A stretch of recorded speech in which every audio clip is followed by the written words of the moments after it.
Hello, everybody, and welcome. I'm Barbara Tien with Project Kin and delighted to welcome you today to another episode of Kathy's Corner. Kathy Stone, of course, is the cornerstone to Project Kin, being our very first and longest running series as part of our wonderful little community. And it started really as a way recognizing that as we begin the effort of family history storytelling, it's usually the objects that we start with, those photographs, mementos, materials, coins, awards. What is this stuff? What do I do with it now? And that's usually where we go from here. So today we have a very special episode picking up from last month. So, Kathy, do you want to tell us what this is all about? Sure. So this says, I guess, part two or part one redo or over again. We'll don't know what to call it, but because we didn't get it recorded last month due to technical difficulties, I thought we should cover some of the points again because part of it, sadly, we talked a lot about Lori's Century Safe. Fortunately, there are some other recordings that Barbara is going to share in the final post of Lori talking about the Century Safe and everything behind it. But we didn't get a lot of time to talk about how to tell our own stories. And our premise was we're all keen on telling our ancestor stories and tracking down everything there, all the information about our ancestors. And we go through all sorts of records looking for information on them and just thrilled to death if we find the personal, where they've actually left us a diary or we track something down that they wrote, or someone tells a story that knew better what that story was than the ones we've had passed down 6 generations.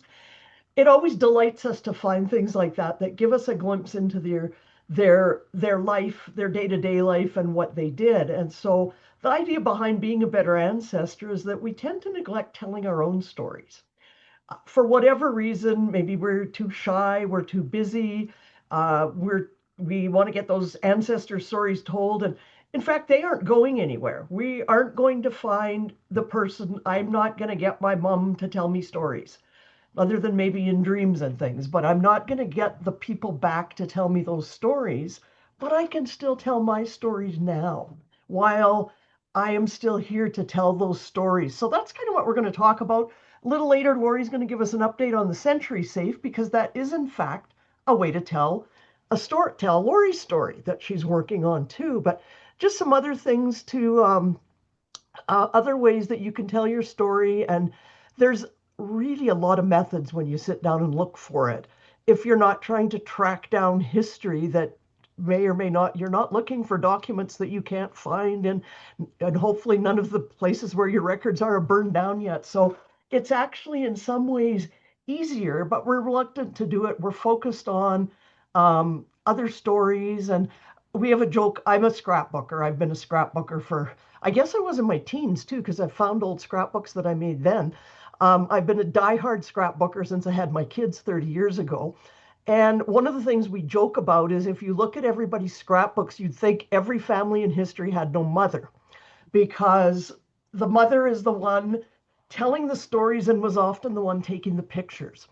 And so for whatever reason, and it could be you don't think your story is important enough to tell, you're focused on others, you're too shy, you think it's bragging to tell your own story. But I go back to, what a treat would it be to find something that your ancestor had written about anything, the way we go with what we find, anything, any of those things. We're delighted when we find treasures from the past and can research the stories. So this what we're going to look at today is some other ways to tell our stories and how to get those stories out. And I've been thinking about that a lot, and I've sort of come up with, Barbara, you go ahead and put up that the tell your story, the flowchart. The flowchart, it came to me last night. I was going to sleep, and I would show you the rough one I drew on my phone, but it doesn't make whole lot of sense, and it was dark. So I thought, well, let's just throw in a little chart here of what I was sort of thinking about. So I've kind of divided the types of stories into two things: historical events, and then our personal stories. And in the historical events part is like what things occurred during your lifetime. And during our lifetime so far, we've talked about major events that have happened. So I was born in 1960, so I've thought about all the events that have occurred then and look at two different things. One, the personal impact on you. What events impacted you impacted you directly? COVID would be one. My chart just went, oh, that's better. COVID would be one of those things that impacted everyone and impacted me directly and personally. General impact, were there things that went on in the world that may have impacted you indirectly, but may have changed your behavior, your emotions, your thoughts about things that were important? And in the pink are different methods, and they're not all on there. I've got more written down. This is the prototype type table or prototype flowchart. Um, is by making a timeline to tell to of your life, of these events. And so I did one today in 20 minutes with Gemini, and all I used was Gemini. I didn't even bother trying to pull up a different AI generator. And I have pages. You don't have that, Barb. So don't, oh, you have my I little do. abbreviated one. You could pull it up too if you want. But I asked it what major events occurred between 1960 and now in Canada. And it gave me a whole list. And then I asked it to include all the Canadian prime ministers, because that gives me some context. And then I also asked it, I added things to it that I knew had happened. I said, like, when did, when was, like, add information about President Kennedy being assassinated. Add, I want to know when did Canada host Olympic Games? And I'm Canadian, that's what I'm talking about, Canada. Substitute your country of residence or birth or origin for Canada every time I say that. And this is just a quick summary that I did in Canva of a few of the events that it came up with. And so um, these are things unique to Canada. And then I also asked it to add things like 1969, big year for me in school, man landed on the moon. And I remember that. I remember the TVs rolled into every classroom to watch it and all those things. So I asked it to add world events too. And then I'm kind of, this is will be my form my base document where I'll go through and pick out things that I wanted to specifically talk about. But it provided me with some context. So you see a few things there. So in 1960, when I was born, the First Nations people of Canada were granted the right to vote without giving out their Indian status. In 1963, Lester Pearson was elected Prime Minister, who introduced our universal health care, a Canada pension plan, and a student loan system. John F. Kennedy was assassinated, the Cuban Missile Crisis, and this I learned by making my chart. American nuclear weapons were placed in Canada in 1963. I did not know that. I'm guessing now that's why we kept practicing hiding under our desks in case of a nuclear attack. Because we got your lap, because we all know how much good that would have done. Yeah. Well, We got our you're Maple Leaf nearby. flag in 1965. 1967 was a big year, and that's going to go on my definitely on things to tell stories about. So it was our 100th anniversary of Confederation, and Montreal hosted the Expo 67 World Fair. I didn't see it that in 67, but my mom and I went in 1969, and a lot of the buildings were still there. So I'm looking for the personal connections I have with with these incidents. I have a story to go with the Cuban Missile Crisis because my babysitter at the time, her family were farmers. They lived in the city. And she called my mom at work and said, I'm taking all the kids, which was me and her three kids. I'm taking them all to the farm because I'm really scared about this right now. So I'll expand that story because that's the Cuban Missile Crisis effect on me here, not even in either of in the countries where it was happening, but in the country in between Russia and the US there, like right overhead. So that's what you can do with a timeline is then go through and pick out events that are important to you. Um, the Universal Health Care and Canada Pension Plan, I may write something about that. Wasn't important to me when I was 3, wouldn't even have known what it was, but it's very important to me now. So I may write something about that could lead me to writing a story connecting me personally to those kind of events. So that's just a brief one. Obviously, it's got a lot more to go to it, but I liked it. For me, it was clear, and I just basically started adding events to a Canva template. So I have a large a PDF of my Google chat as I asked it to add more and more, and it made me a printed out timeline. But I like this with just a couple notes on it, and that I can just glance at and say, okay, probably not a lot to write about 1960 because I was only born in April. So, and apparently there's no big, huge event that happened. I may have to go back a couple of years because the Korean War was going on before I was born, and I have an aunt who joined the military during the war and was a radar operator. And we were not directly involved in the Korean War, but that was her time serving. So you're going to pick out of history things that kind of have some meaning to you in your life or changed something, if that makes sense. So we can go back to the Kathy, other chart, Barbara. Kathy, I think this is fabulous. One thing that I would add is to like go to the newspapers. That's one of the things I've been doing is going to the Yes. local newspapers, the state newspapers, because something that happened nationally might have had Yes. might have been aware of, but for sure something that was going on locally, you probably remember or had some Yeah. personal impact on you. So and I think it's a great point that when you talked about, Canadians weren't directly involved in the Cuban Missile Crisis in '63, but because you were in the middle of it.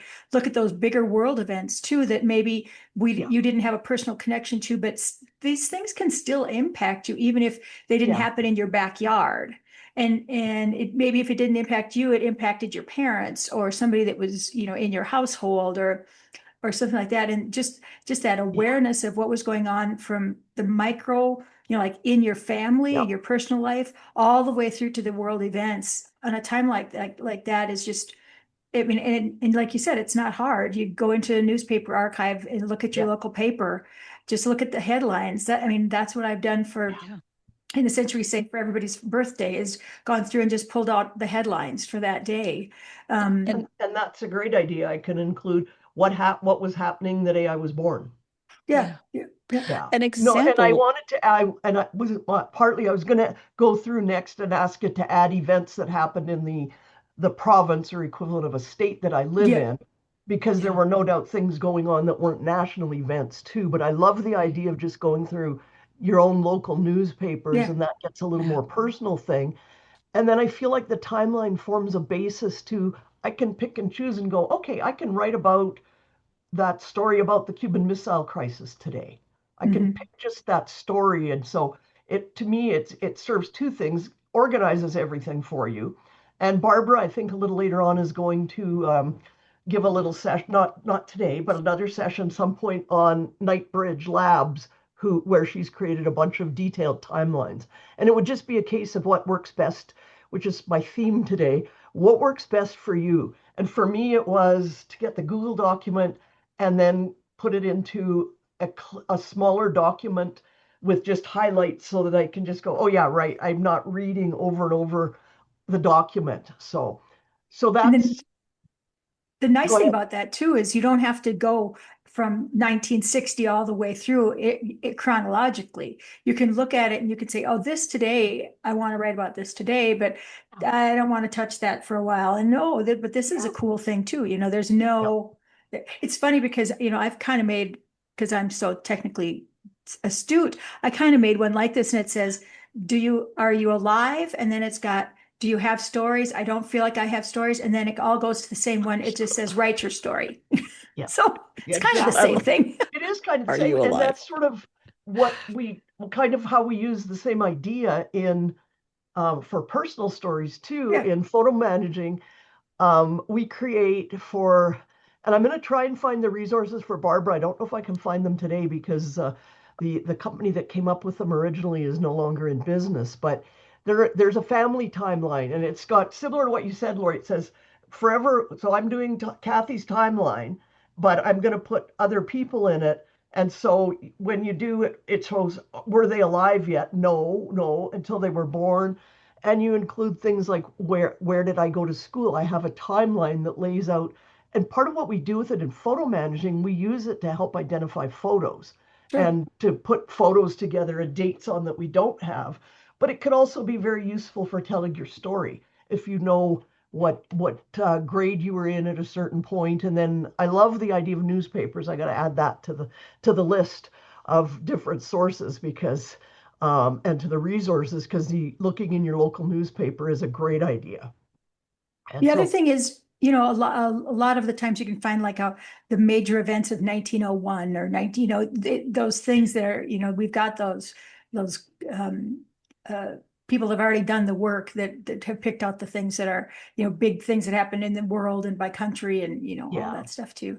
Those yeah. almanacs that we used to love when we were kids, right? Hmm. Well, and actually, the document that I just generated in 20 minutes in Gemini, it describes things like that, like what was the impact of Pearson's introducing all those things, Mhm. and it said and then coming on, I think I had it on there, was the first term that Pierre Trudeau, our last prime minister's father, got elected, and how the impact he had on social things. So yes, I did have that. In Mhm. 1968, he was first Yep. elected, and we passed the Official Languages Act. Well, that's had quite an impact on Canada. It's creates we are a legislated bilingual country with two official languages. And so that was, and many other things at some point in time that Trudeau did. Um, he passed a law that um, decriminalized homosexuality, and it was his comment was the nation has no business in the bedrooms of the nation. You know, And 1965, 1960, Kathy, I bet that when you were in kindergarten or first grade, you remember the first time you had your red ensign flag or yes, the maple leaf, right? That maple leaf, change, right? And that, yeah. it's just a little And thing, it's but the historically it's significance of it significant, wasn't just, oh, let's change the flag for fun. We like the maple leaf better than the red ensign. The red right? ensign was our connection to the British Empire as a Commonwealth country and part of the Right. British Empire. And that marked the first sort of, and many other events carry on throughout the next years of my lifetime as we distanced ourselves and eventually became passed the Canada Act that meant we were no longer part we no longer were governed by Britain because, believe it or not, back then it was more of a formality at that point, but it was still what the law was. So looking through all those things, and then how did that affect you? What are all these I, things? So we'll flip back to the other one, Barbara, and talk about the personal. So there's lots of ways to find the historical events that occurred, and I think for me, timelines, looking in newspapers, is a great way to find the prompts, if you would have it, for your stories for things that meant something to you, that you want, this is important to me. So this is the personal stories, this is the heart of it. It's telling your story and it's all about you. And I figured there's sort of two categories for that. There's the detail part, all the where you were born, when you were born, who your parents were, who your siblings, what jobs did you have, where did you live, all those kind of facts, details. And then the story part comes in with what makes you you. And believe me, nothing I've typed that in today is very thrilled with me typing you, but that's what I wanted to say. What makes you you? And that's all those things that, what were your hobbies? What kind of cars did you drive? And like, I remember my first car, and I'm not going to bore you with that story because that would, but and I don't have I can't find a picture of it either. I'm choked. Um, but you know, who are your best friends? What did you do for fun? I now live in Calgary. I moved to Calgary as an adult, so I never had any Calgary Stampede fun as a child, but we had Klondike days in Edmonton. And so that to me will be something I'll write stories about because it was something I remember clearly doing, and it was always something to look forward to. So what kind of things impacted your life then? And it raises the question too about writing. Do you include the bad? How much do you write? I have this later on, but I'll talk about it now in the story part. Is you don't have to tell everything. It's your story, you get to pick. If there's things you don't wish to tell, and I think part of that will depend on who you intend the audience to be for too. Who are you intending this to be for? But also, I'm not saying that in the sense of, oh, just tell fun stories, don't tell the hard stories, but because there's hard stories that we may have learned a lot from. One of the stories that I'm working on right now is my cancer journey. And I'll tell in a minute when I get into methods, I'm a scrapbooker. I said that. So I'm telling it through stories written about pictures because I took a lot of pictures. I have pictures, not actually in surgery, but I have pictures when I first came out of surgery. I have pictures of my chemo infusion. I have a picture of my husband sleeping while I was having my chemo infusion, while I was awake. I have pictures. I'm going to mess this up, Barbara, and quickly show one if I can. Let me just stop share. If it doesn't pop up There you immediately, go. I will close it where I can see it and have that. So this is one of the ones I have written. This was a 30th of May of 2022, and it was Goodbye Hair. It was when my hair was falling out from chemo, and I thought, okay, it's time to cut it off. And so I wrote the story about it. This lady cutting my hair has been my hairdresser for many, many years. She came to my house to do my hair, to cut my hair off, and my other best friend, who's a photographer, took all these pictures. So I've got the photos to go with the story. And then it's 2 pages that go together of the stories that go together with that. And I've got more to write. And then the next comes when the hair starts to come back after. So, and in between, I have stories to write about.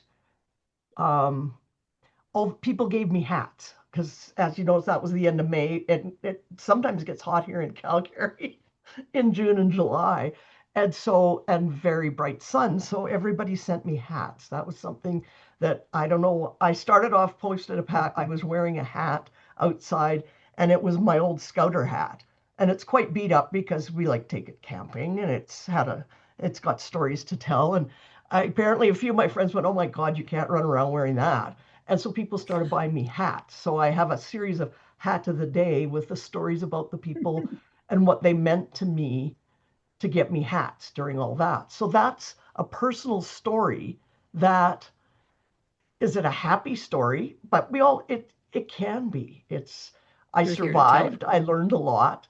Um, there's much to tell about the story, and then more to write about the feelings, which may not be quite as happy, but it's a mix. And so it all depends on you, on what you are prepared to tell as stories. So, but anything can go in those personal stories. Like, do you remember? I'm somewhat claustrophobic, not totally. I remember when I was in university, there was in the student union was like a high-rise building, so you had to take an elevator, and at the top there was a thing called a room at the top, which was the party room where they had bands playing and stuff, nicknamed Rat. And we were going up there, and I got stuck in an elevator with 11 drunks for quite some time. I got to tell that story because it's like I'm just like, oh, like I don't want to be in an elevator with that many people, but B, I don't want to be in there with that many drunk people. So those on the kind way of to a things makeout room. Pardon? Yeah, There. you don't want to. That's kind of story that I think I will tell that story because it's funny and it's sort of illustrative of the fact that during university we'd go to the parties in there and we did that and I'll tell the story about I'll probably tell about what I studied in university because I had a very strange I have a dual degree in English and sociology, but I also for fun took Scandinavian literature and in Old English. I've read Beowulf in the original Old English. Things like that just give a hint about your personality. I also took organic chemistry as my science, which was not normally taken by art students, but I was interested in it in grade 12, and that was a disaster. But it's just sort of part of the story. One of the guy, my lab partner was a pharmacy student, and he'd just shake his head. So he'd make extra because you had to make stuff in the, you had to have product in the lab. He'd make extra so I could turn it in. And I always got a note on mine that my samples weren't pure. And I'm like, no kidding, they aren't. But so when you start to think about it, there's lots of things that you can tell personal stories about. And then I think the biggest thing is to find a method to do it. So if you want to throw the flowchart back Yeah. there. And so methods, we talked about timelines already. And so other methods, there's so many ways you could tell a story. And we get hung up on, oh, I've got to do it this way or this way. And you don't need to. Pick something that works for you, that excites you to do. Like, I could write a book, but I have no interest in writing a book. I'd rather do scrapbooks. That's my thing. I love it. And some pages have single photo and a whole bunch of text on it. They're not all just pictures. It's not just a picture book. But choose methods that are based on your style, the amount of time you have, because some of these will be very time consuming, and just sort of I don't, one more thing there, and I can't remember what it was.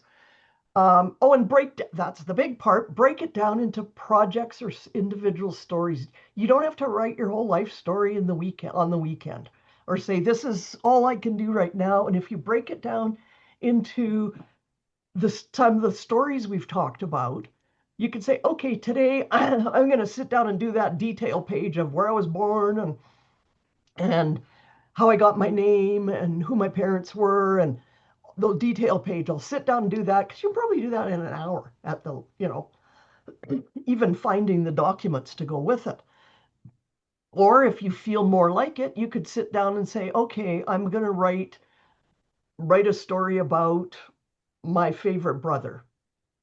And I'll write a story about what I loved about him, what he did for me, and the fun things we did. It all depends. What do you have the time for, and what do you feel like writing that day? And that's the biggest thing, is you don't have to do it all at once, because that And just becomes a chore and overwhelming. Kathy and I talked about this before too. Not everything has to be a big hairy deal. Yes. Not everything I mean, like it can be you can have a complete memory in 2 sentences, and you don't have to be a wordsmith to do it.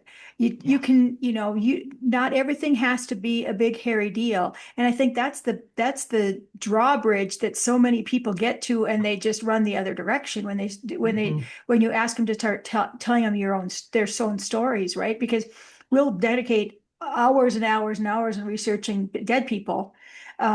Even if we know they're not interesting, we'll still do it. But to have to sit down and dig, write about your own self and have this empty page and feel like you have to fill the dang thing can be really intimidating. So it doesn't have to, it can be a post-it note. It can be, Yeah. it can be a notebook that you just, whatever comes to your head at any given time, you just write down that memory. Because every memory is going to be treasured in the end. Exactly. Can I intercede with something here, though? Yes. I absolutely agree with those two key points. One, about don't make it a big hairy deal. Break it down into projects so it's doable and it's comfortable. It's pacing. And two, don't get hung up on the fanciness of what it can do. It can just be a post-it note.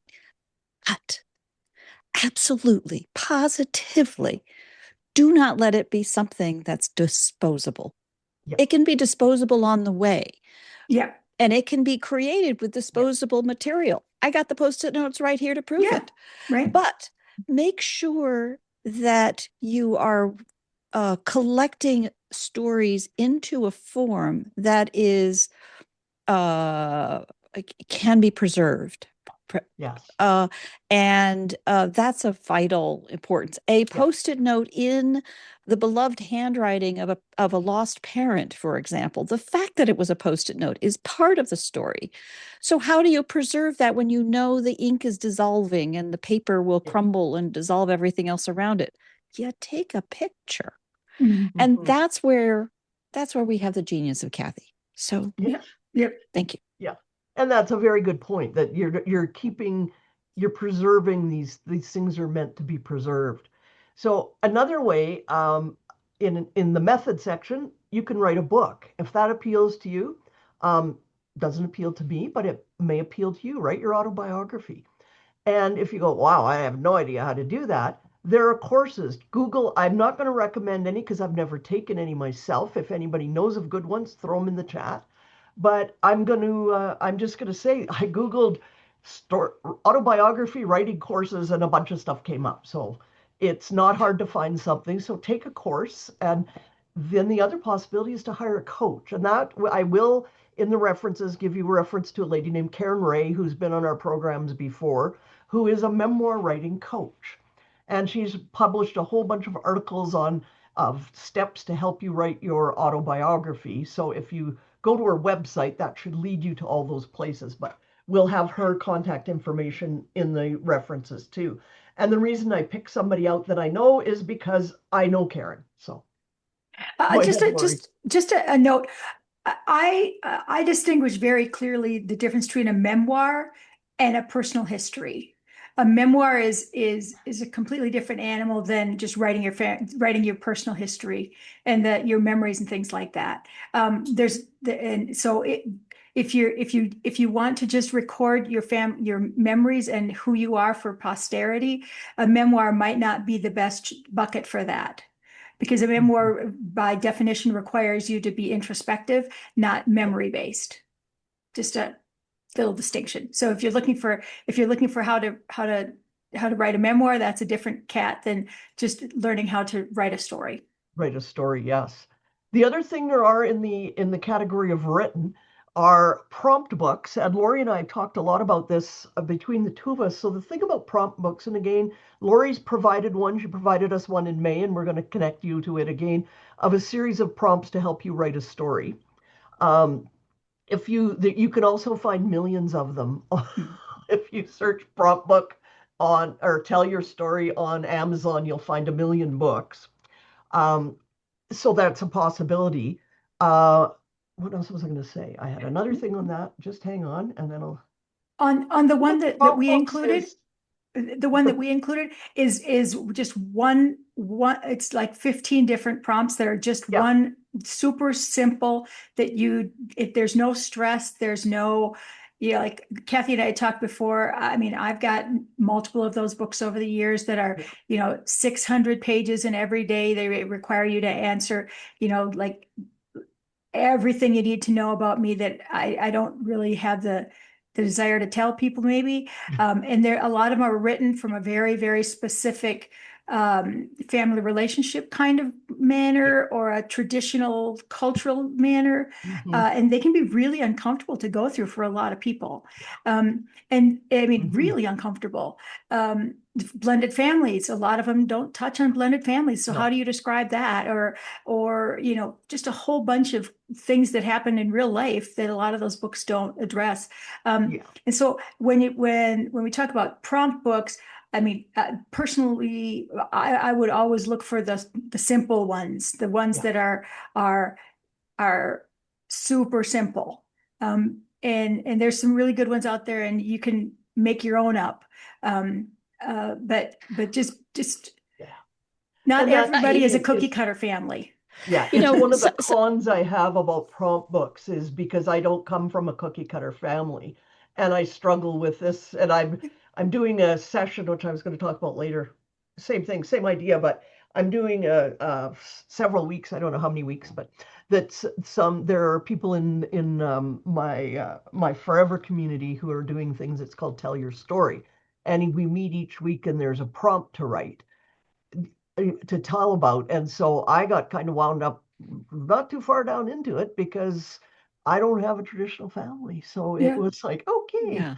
And like you say, it's uncomfortable. And I like this format because people are sharing sort of what they wrote and how they found it. But prompts can be really helpful as long as you don't use them as I must do this. You don't use them as a prescription that you have to follow, but you go through them and go, oh, I could tell a big story about that. This one, but not that one. Yep. Yeah. Yes. And kind of like picking from the menu. Pick the ones that and modify anything that doesn't fit.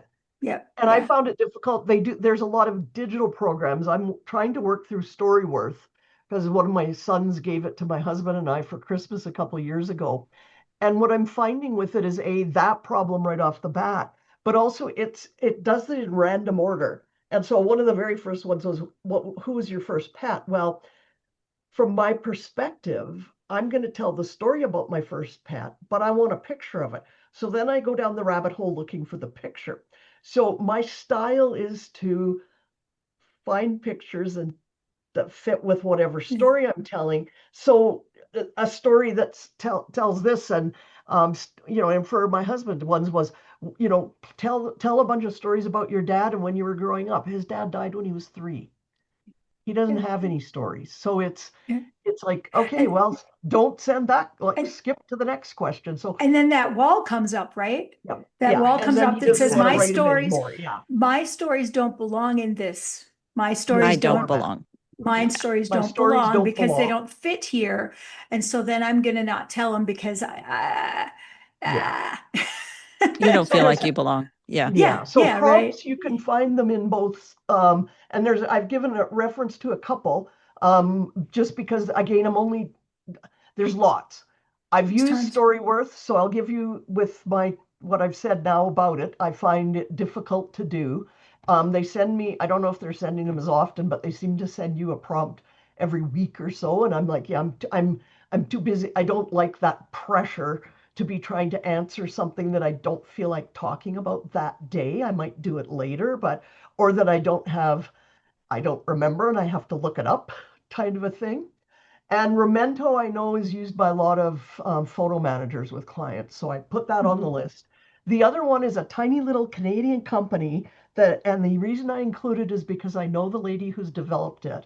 It's called Voiced Memories, and she is taking the approach of starting with photos and recording people telling the stories about their photos, which is a slightly different bend. It's not, we're using the photo as a prompt and getting the stories of their lives. And she's working predominantly with seniors, but with people still alive. So it's, and I'm going to try at some point, maybe I'll do a live on Kathy's coaching with Karen and get her just to tell us a bit more about it, but I'm quite intrigued by it. And I know how much work she's done with seniors and she's combined it with memory care work and everything. So it's interesting. So that's another way. Photos are the best prompt, though. Photos are a fabulous prompt. Yes, exactly. Photos, for anybody. And I consider the newspapers, timelines, prompts, and photos for sure being prompts. And I think they are like one of the best prompts. For sure. Kathy, you may very well want to bring Jude Rhodes in on that conversation, and it could be a Kathy's Kathy's coaching event, and because she's an RN who has for a long time been working with dementia patients, and it's a big focus for Vivid Pics, for example, which also has a big focus on that too. I think the bottom line is there's a lot of ways to help yourself be intentional about telling your own stories. And some of them are going to work, some of them aren't going to work. But just because one doesn't fit or makes you feel uncomfortable or it just sucks, doesn't mean there's not one out there or that you can't figure it out on your own. Well, you can use bits and pieces of them all. Like someone mentioned, I think it was someone who was a guest on our session, Lori mentioned, or maybe it was Diane Burley. I can't remember in the live, but somebody said having an audio recording of a story, like recording someone telling the story. Audio or video is another fantastic way to record stories as long as you preserve it. We can preserve, Barbara. Thank you. And and you can do it yourself. Like it can be a very informal thing where you just, some people don't like, or there are professionals who do that. Like they come in with the whole video setup and they'll coordinate it for you and record ancestors. There's a very good example with it's somebody's forever client who was in the world wars and everything. He was a U.S. veteran, and they did that with him telling a bunch of his stories, and it's very powerful. Like it's way more powerful than reading a story about it. So another way, looking at that, or maybe you don't want to do a whole thing of your whole life recording on video, but do some, because voices are important. Yeah. One thing that just a little side thing about our Century Safe. One of the things that I'm working with our Century Safe on is writing letters. Hmm. And letters, because letters are I mean, a lot of us don't write them anymore, but we used to know how to write letters, right? And letters are talking to somebody that are talking to somebody. They're not just an essay. They're just talking to somebody, right? And so I've got like a whole catalog of topics of letters that like I'm sending out, here's a letter that you might want to write. And Hmm. this is a topic, or here's, I think there's like 100 topics, or I don't even know, there's a whole bunch of them.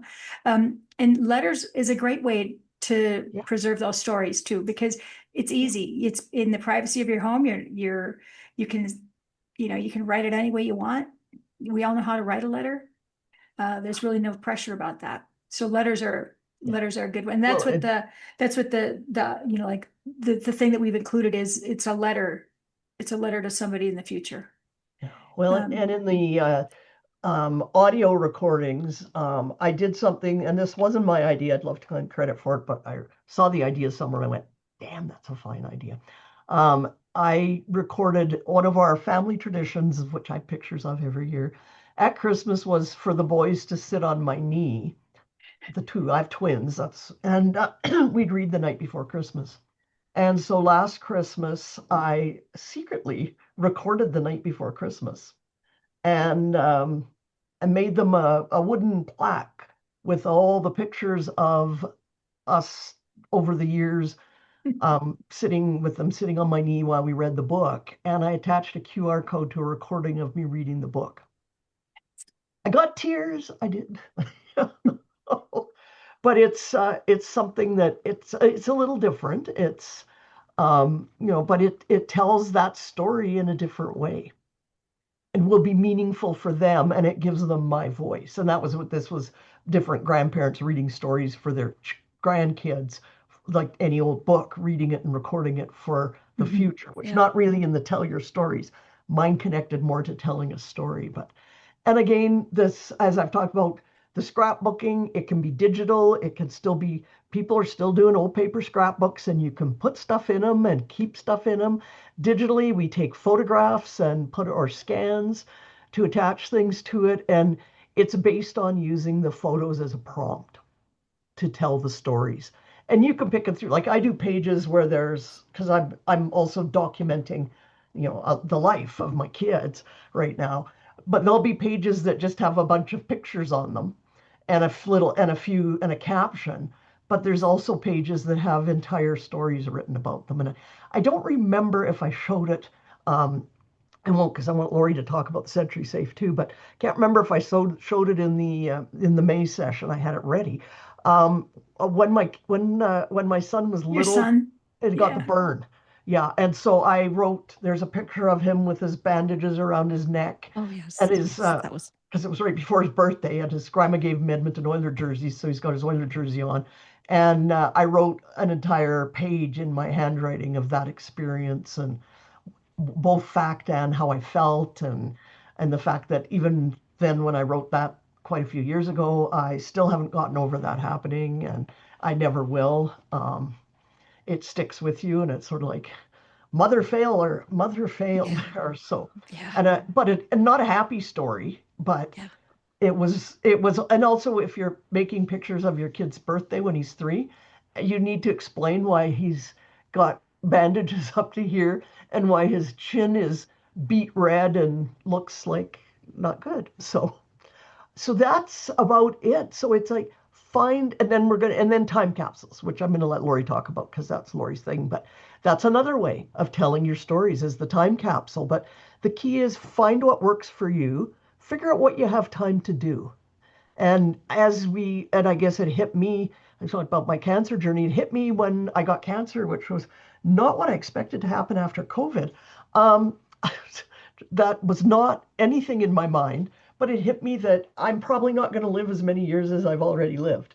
And I should get on that telling those stories. And that, I think, is the key thing, because we talk a lot about um, how we wish we'd asked our parents or our grandparents certain questions, and it's too late now. So even I can even take a couple prompts and get one of your kids to interview you. You could do that too and tell them the story and record it. But we need to tell our stories, and we need not to be ashamed or thinking, well, it's not important enough to tell, because it is important that we tell our stories too. And it will be that gift for anyone who comes after us. And so I'm going to turn it over to Lori, and she's going to give us an update on where she is with the Century Safe, and also had some questions about preservation of the Yeah. things going in it.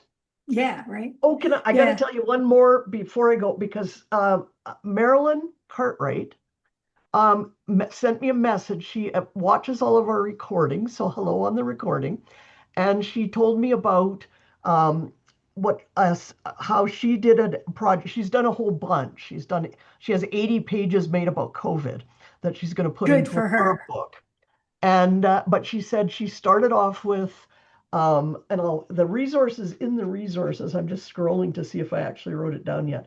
A lady named Amy Krauss Rosenthal, who started off with a book called The Encyclopedia of Me, which is prompts, and it's my life from A to Z, or Z if you're in Canada. And so what Marilyn did was she just took 26 sheets of paper and wrote the letter on top and wrote a story to match it. So I thought, hey, a great another idea. Yeah. That's because sometimes it's those more out of the Blank box pages. things that get you going. So I had to get that in there. So now over to you, Lori. Uh, Not everybody wants to do a time capsule. I can tell you that. Yeah, that's why I gave all And these other ideas, I because can guarantee a lot that. of work. It's an incredible experience. I will give it that. Um, but trying to figure out what goes in it, I go back to in 1976 when Annie Diem's Century Safe in from 1876 was opened up, and the people were like, she didn't have any idea what was going to be interesting in 100 years or what people were going to care about. And that really kind of, right? Because we don't know. We don't, I mean, I know what I wish I got from my great grandparents, my great great, and all the way down the line. There's some things that I can name for sure that I would like to know about them. Um, and so in this project, that's one of the things that I've been kind of really at the forefront of my thought is what are they going to want to know about us, and what are they going to want to know about today and our lives and what it's really like now. Um, and that's where the letters are coming in, because they allow us to talk about, you know, what's going on in the world, what we remember about the world, how we've seen the changes, you know, um, technology, how, how just technology by itself, how it's changed all of us, how the pandemic changed us, how, things like that, that I think historically are going to be interesting. And we're only looking out 50 years. We're not looking out 100 years. So hopefully there's going to be like maybe 50% that somebody's going to care about. Um, but, a lot of it is just thinking about what, what would I like to know? Because we don't know what the future is going to look like. Uh, and we can't really even predict what's going to be valued in 50 years or 100 years from now. What they're going to know about us, they're going to know more about our today than we do in a lot of ways, right? But wouldn't it be nice to know, my second great grandparents were German, got to the United States, and within that 5-year period were naturalized, all of them. Yet when World War I came around, they all had alien enemy cards. I'd like to know what that felt like for them. They'd already been in the United States for a long time. I'd like to know that. I mean, that's something I'd like to know about. So Mhm. that's kind of how I'm structuring our time capsule is what kind of things that we're experiencing are unknowable for the future, um, and what kind of things is history going to get wrong about us? That because those records just aren't there.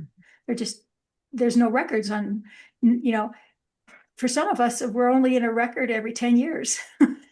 You know, I have never lived in a few times. I have rarely lived in a city that had a city directory that's ever going to be on Ancestry or Family Search. We're not city people. So the census, that's what they're going to know. Um, Or yes. your email. For sure, those kinds of things, yeah. But for for the vital records that you and I are looking at every day, there's not going to be a lot for us. And so those are kind of the things that we're putting into our our century safe. And as far as the preservation goes, what I did was I went through and did some research and found what like what I need to do to make sure that what we contribute is going to make it 50 years. And Mhm. so then I sent a little preservation kit to each family that has, Mhm. the gel pens, the acid-free paper, the acid-free folders and filing things, and all the instructions on how to use everything.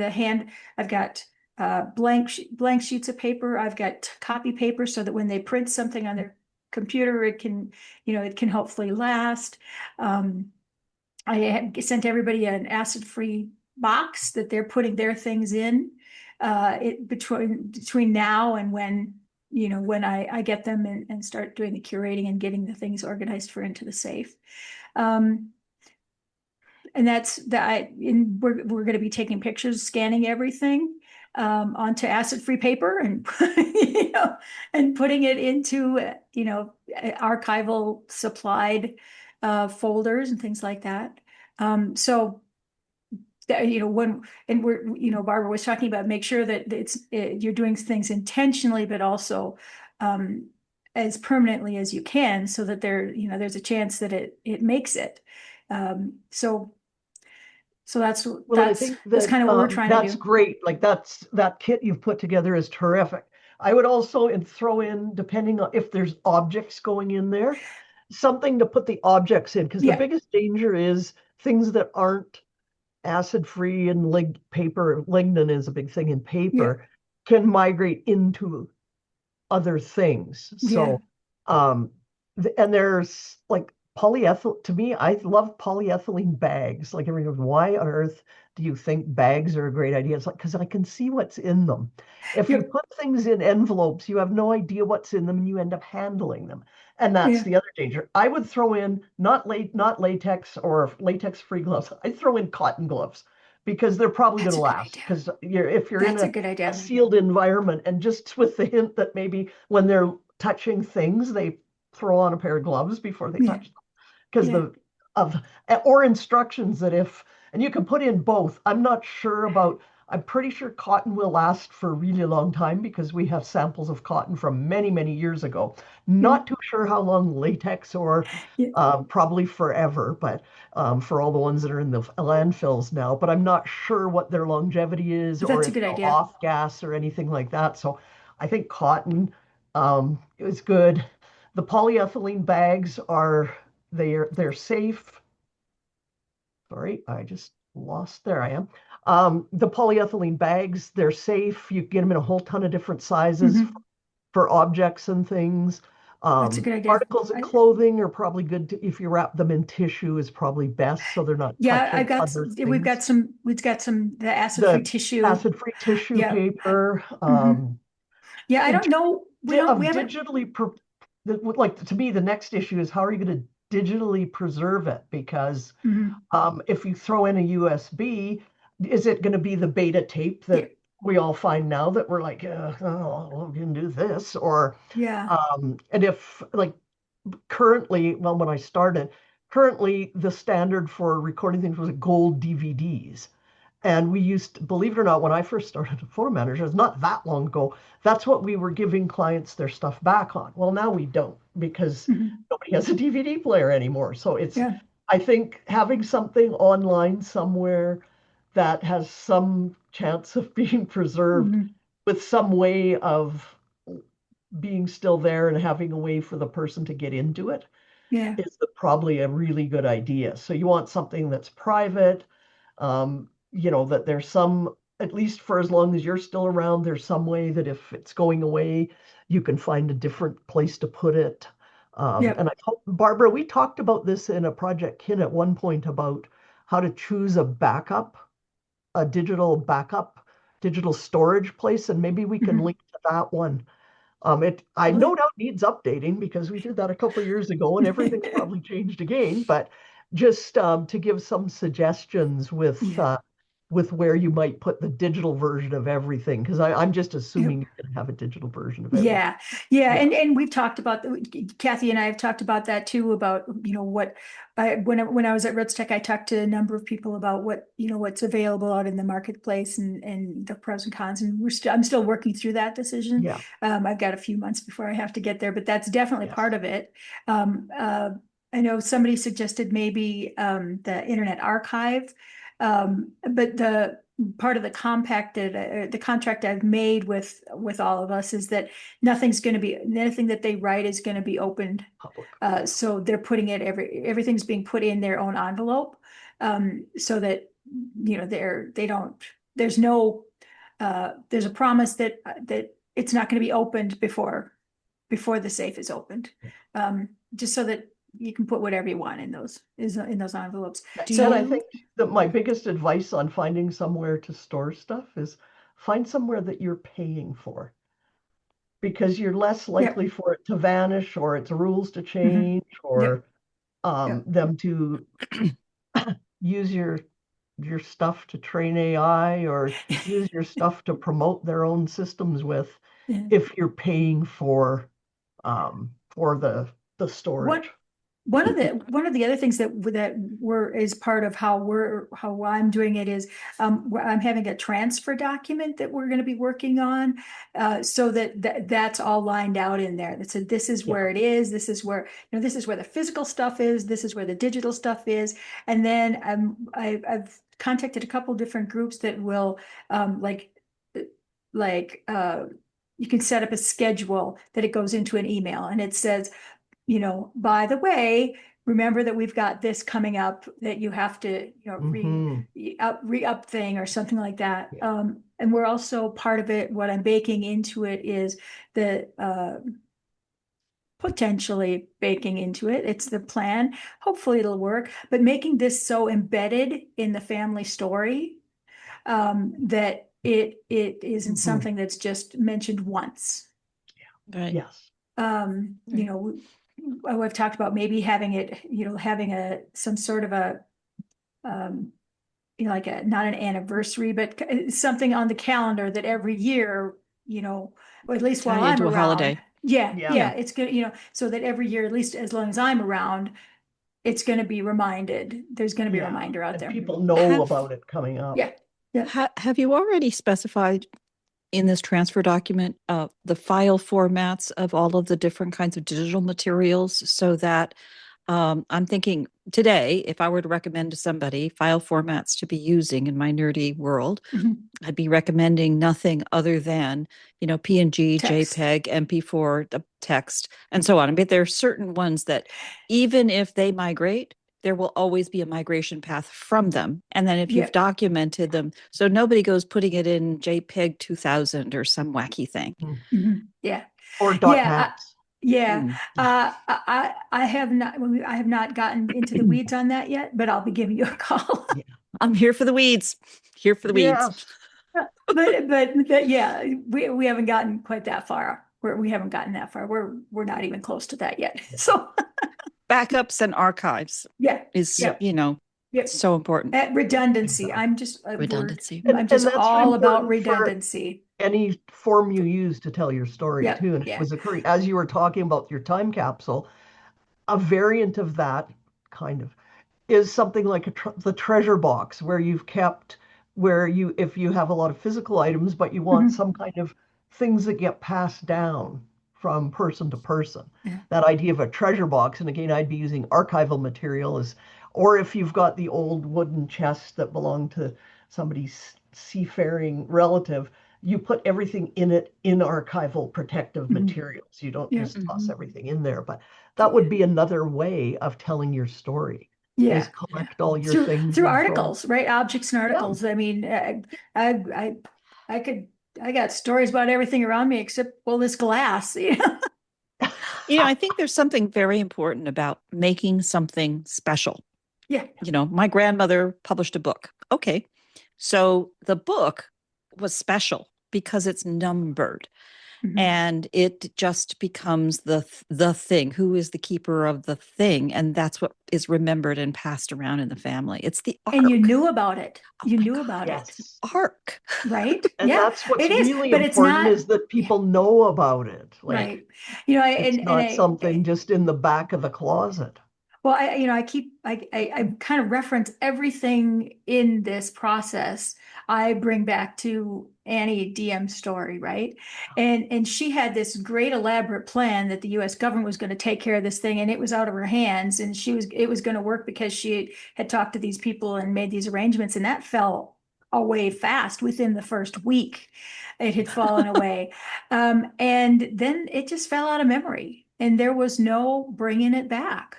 And the only way that it stayed was because one family that wasn't even her blood family remembered it and talked about it and shared the story of what this key is. So that in 1971, when this guy saw the picture of it in the Miami or Tallahassee paper, wherever it was in Florida, he was like, huh, I have that key at my house. And I remember my great aunt telling me a story about it one time.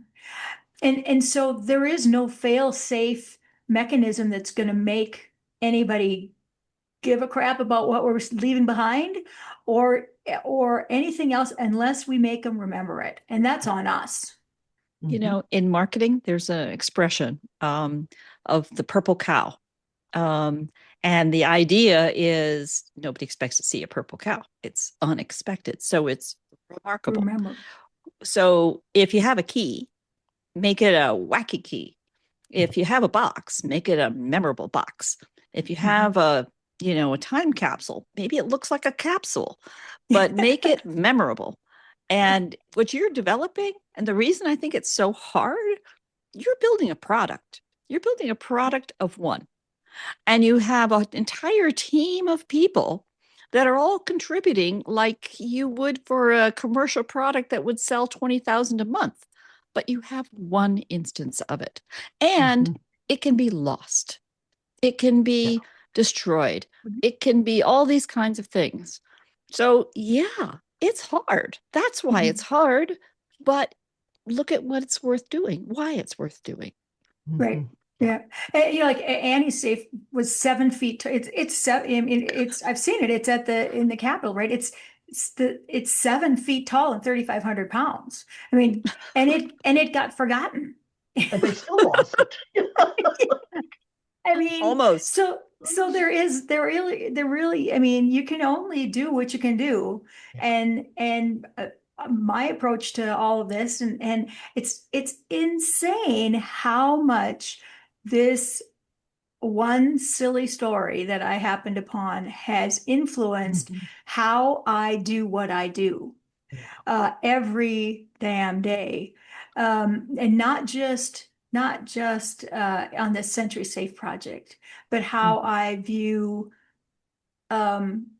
storytelling, how I view family history, how I view material objects, how I view the passing down of information and my role in making sure that if it's important enough to keep, it's important enough to document and tell people about it.